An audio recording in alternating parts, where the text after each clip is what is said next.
دیکھیں اب یہ جو رسم ہے اس کو محض رسم نہ سمجھیں،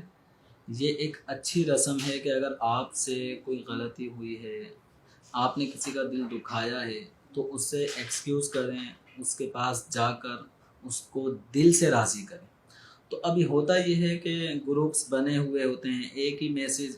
تمام گروپس میں سینڈ کر دیا جاتا ہے، بلکہ کسی اچھے لکھے ہوئے میسیج کا انتظار کیا جا رہا ہوتا ہے کہ کوئی اچھے سے الفاظوں کا لکھا ہوا میسیج آئے تاکہ میں گروپس میں فارورڈ کروں اور سب سے معافی مانگوں۔ تو اب دیکھیں، ہو سکتا ہے کہ جب کوئی گروپس بنتا ہے اس میں 200 250 افراد ایک ایک گروپ میں ہوتے ہیں، ہو سکتا ہے کسی کی دل آزاری ہم سے ہو گئی ہو، تو یوں عمومی اعتبار سے بھی معافی مانگنا اچھی بات ہے۔ لیکن یہ ذہن میں رکھیں کہ گروپس میں ہونے والی باتوں میں آپ نے کسی پر طنز کیا ہے اور بیجا طنز کیا ہے، اس کو ہرٹ کیا ہے، اس کا دل توڑا ہے،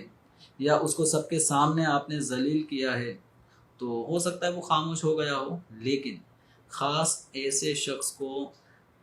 گروپ میں بھی اور پرسنل، خاص اس شخص کو بھی پرسنل نمبر پر بھی آپ معافی طلب کریں، اور جو آپ نے دل دکھایا ہے اس کو اس چیز کی طرف انڈیکیٹ کریں کہ یہ جو ایک موقع تھا، فلاں دن تھا، فلاں گفتگو میں آپ کی میں نے دل آزاری کی، تو یہ انداز ہونا چاہیے۔ اب ہو یہ رہا ہے کہ فیس بک پہ اس طرح سوشل میڈیا کے جو بھی اکاؤنٹس ہیں ان پہ ہم معافی تلافی کر رہے ہیں، اچھی بات ہے، لیکن ہو سکتا ہے کہ اتنے سارے لوگوں کا ہم نے دل نہ دکھایا ہو، انہوں نے ہمارا دل نہ دکھایا ہو، لیکن آپ اور میں اپنے گھر میں رہتے ہیں، اگر ہم کسی آفس ورک میں کام کرتے ہیں تو وہاں آپ اپنے گھر میں ہوتے ہیں تو آپ کے ماتحت آپ کے بچے ہیں، آپ کے چھوٹے بہن بھائی ہیں، اسی طرح آپ شادی شدہ ہیں تو آپ کی اہلیہ ہیں، تو کیا یہاں پر کوئی ایسا معاملہ تو نہیں کہ جس پہ ہمارا انداز ظالمانہ ہو اور ہم ان کے حق تلفی کر کے گناہ گار ہو رہے ہوں؟ تو جہاں فیس بک پر اور دیگر سوشل میڈیا کے اکاؤنٹس پر ہم معافی مانگ رہے ہیں، تو اپنے بچوں کی امی کے ساتھ اگر ہم نے کوئی ظلم کیا ہے، ان کو تنگ کیا ہے،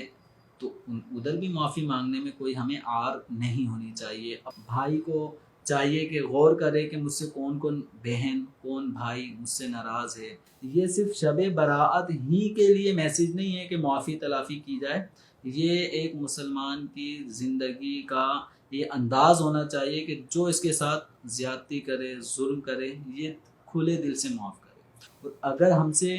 کسی کے ساتھ ناروا سلوک ہو گیا تو ہمیں معافی مانگنے میں کوئی آر نہیں ہونی چاہیے۔ ہم اللہ تعالیٰ کے لیے عاجزی کریں گے